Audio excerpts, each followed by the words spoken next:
ನಮಸ್ಕಾರ friends, Sunday special. ಇವತ್ತು ನಾನು ಲೆಮನ್ ಪೆಪ್ಪರ್ ಚಿಕನ್ನ ಮಾಡ್ತಾಯಿದ್ದೀನಿ. ತುಂಬಾ ಜ್ಯೂಸಿಯಾಗಿ, ಟೇಸ್ಟಿಯಾಗಿ, ತುಂಬಾ ಸಖತ್ತಾಗಿರುತ್ತೆ. ನಾರ್ಮಲ್ ಆಗಿ ಮಾಡ್ಕೊಳ್ಳೋ ಚಿಕನ್ ಫ್ರೈ ಬದಲಾಗಿ ಈ ರೀತಿ ಚಿಕನ್ ಮಾಡ್ಕೊಳ್ಳಿ, ತುಂಬಾ ಸಖತ್ತಾಗಿರುತ್ತೆ. ನಾನಿಲ್ಲಿ ಅರ್ಧ kg ಚಿಕನ್ನ ನೀಟಾಗಿ ತೊಳೆದು ಒಂದು ಬೌಲ್ಗೆ ಸೇರಿಸ್ತಾ ಇದ್ದೀನಿ. ಅದಕ್ಕೆ ಅರ್ಧ ಗ್ಲಾಸಷ್ಟು ಮೊಸರನ್ನ ಸೇರಿಸ್ತಾ ಇದ್ದೀನಿ, ಅರ್ಧ ಸ್ಪೂನಷ್ಟು ಅರಿಶಿನ, ರುಚಿಗೆ ತಕ್ಕಷ್ಟು ಉಪ್ಪು, ಅರ್ಧ ಸ್ಪೂನಷ್ಟು ಪೆಪ್ಪರ್ ಪೌಡರ್, ಅರ್ಧ ಹೋಳು ನಿಂಬೆ ರಸನ ಹಾಕಿ ಚೆನ್ನಾಗಿ ಮಿಕ್ಸ್ ಮಾಡ್ತಾ ಇದ್ದೀನಿ. ಇದನ್ನು ಚೆನ್ನಾಗಿ ಮಿಕ್ಸ್ ಮಾಡಿಬಿಟ್ಟು ಒಂದು ಅರ್ಧ ಗಂಟೆಗಳ ಕಾಲ ಮ್ಯಾರಿನೇಟ್ ಮಾಡೋದಕ್ಕೆ ಇಡ್ತಾ ಇದ್ದೀನಿ. ನೀವು ತಕ್ಷಣ ಕೂಡ ಬೇಕಾದರೂ ಮಾಡ್ಕೋಬೋದು, ತುಂಬಾ ಚೆನ್ನಾಗಿರುತ್ತೆ. ಈಗ ನಾನು ಒಂದು ಬಾಣಲಿಗೆ ಎಣ್ಣೆ ಹಾಕಿ ಸಣ್ಣದಾಗಿ ಹೆಚ್ಚಿರೋಂತಹ ಬೆಳ್ಳುಳ್ಳಿನ ಸೇರಿಸಿ ಚೆನ್ನಾಗಿ ಫ್ರೈ ಮಾಡ್ತಾ ಇದ್ದೀನಿ. ಈಗ ಒಂದು ಮೀಡಿಯಮ್ ಸೈಜ್ ಈರುಳ್ಳಿನೂ ಹಾಕಿ ಫ್ರೈ ಮಾಡ್ತಾ ಇದ್ದೀನಿ. ಕ್ಯಾಪ್ಸಿಕಮ್ ಅರ್ಧ ಹಾಕಿ ಚೆನ್ನಾಗಿ ಫ್ರೈ ಮಾಡ್ತಾ ಇದ್ದೀನಿ. ಎರಡೆರಡು ಹಸಿಮೆಣಸಿನ್ಕಾಯಿ ಉದ್ದಕ್ಕೆ ಹೆಚ್ಚಿ ಹಾಕ್ತಾ ಇದ್ದೀನಿ. ಇದನ್ನು ಕೂಡ ಚೆನ್ನಾಗಿ ಫ್ರೈ ಮಾಡ್ತಾ ಇದ್ದೀನಿ. ಅರ್ಧ ಸ್ಪೂನಷ್ಟು ಶುಂಠಿ ಬೆಳ್ಳುಳ್ಳಿ ಪೇಸ್ಟನ್ನು ಹಾಕಿ ಹಸಿ ವಾಸನೆ ಹೋಗೋವರೆಗೂ ಚೆನ್ನಾಗಿ ಫ್ರೈ ಮಾಡೋಣ ಫ್ರೆಂಡ್ಸ್. ಇವಾಗ ಮ್ಯಾರಿನೇಟ್ ಮಾಡಿರೋ ಅಂತಹ ಚಿಕನ್ನ ಸೇರಿಸ್ತಾ ಇದ್ದೀನಿ. ಇದನ್ನು ಕೂಡ ಚೆನ್ನಾಗಿ ಮಿಕ್ಸ್ ಮಾಡಬೇಕು, ತುಂಬಾ ಚೆನ್ನಾಗಿ ಮಿಕ್ಸ್ ಮಾಡಬೇಕು ಫ್ರೆಂಡ್ಸ್. 2-3 ನಿಮಿಷ ಫ್ರೈ ಮಾಡೋಣ ಈ ರೀತಿ. ಇವಾಗ ನಾನು ಒಂದು ಪ್ಲೇಟನ್ನು ಮುಚ್ಚಿ ನೀರು ಬಿಟ್ಕೊಳ್ಳೋ ತನಕ ಬೇಯೋದಕ್ಕೆ ಬಿಡ್ತೀನಿ.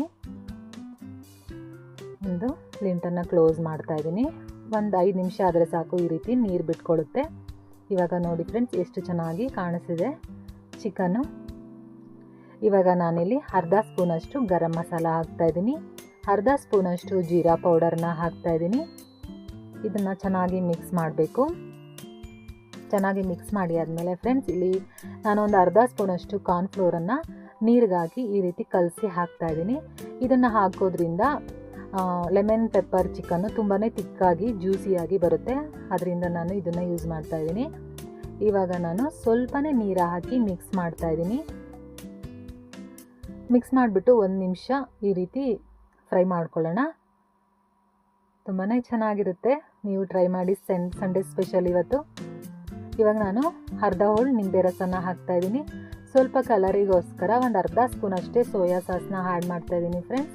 ತುಂಬಾ ಜಾಸ್ತಿ ಹಾಕ್ತಾಯಿಲ್ಲ ನಾನು, ಕಲರಿಗೋಸ್ಕರ ಸೋಯಾ ಸಾಸ್ನ ಹಾಕ್ತೆ ಅಷ್ಟೇ.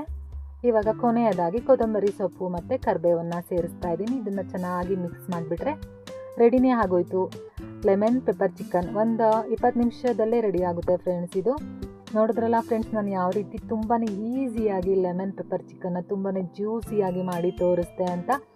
ಯಾವಾಗಲೂ ಒಂದೇ ಥರ ಮಾಡ್ಕೊಂಡು ತಿನ್ನೋದಕ್ಕಿಂತ ಇದರ ಡಿಫ್ರೆಂಟಾಗಿ ಮಾಡ್ಕೊಂಡು ತಿಂದರೆ ತುಂಬಾ ಚೆನ್ನಾಗಿರುತ್ತೆ. ಹೋಟೆಲಲ್ಲಿ ಸಿಗೋ ಥರ, ರೆಸ್ಟೋರೆಂಟಲ್ಲಿ ಸಿಗೋ ಥರ ನಾನು ಇವತ್ತು ಮಾಡಿ ತೋರಿಸ್ತಾ ಇದ್ದೀನಿ. ತುಂಬಾ ಜ್ಯೂಸಿಯಾಗಿರುತ್ತೆ. ನಿಮಗೆ ಈ ರೆಸಿಪಿ ಇಷ್ಟ ಆಗಿದೆ ಅಂತ ತಿಳ್ಕೊತೀನಿ. ಇಷ್ಟ ಆಗಿದ್ರೆ ದಯವಿಟ್ಟು ಕಮೆಂಟ್ ಮಾಡಿ, ಲೈಕ್ ಮಾಡಿ, ಶೇರ್ ಮಾಡಿ, ಸಬ್ಸ್ಕ್ರೈಬ್ ಆಗೋದನ್ನು ಮರಿಬೇಡಿ. ಹೀಗೆ ನನಗೆ ಸಪೋರ್ಟ್ ಮಾಡಿ ಅಂತ ರಿಕ್ವೆಸ್ಟ್ ಮಾಡ್ತಾ ಇದ್ದೀನಿ.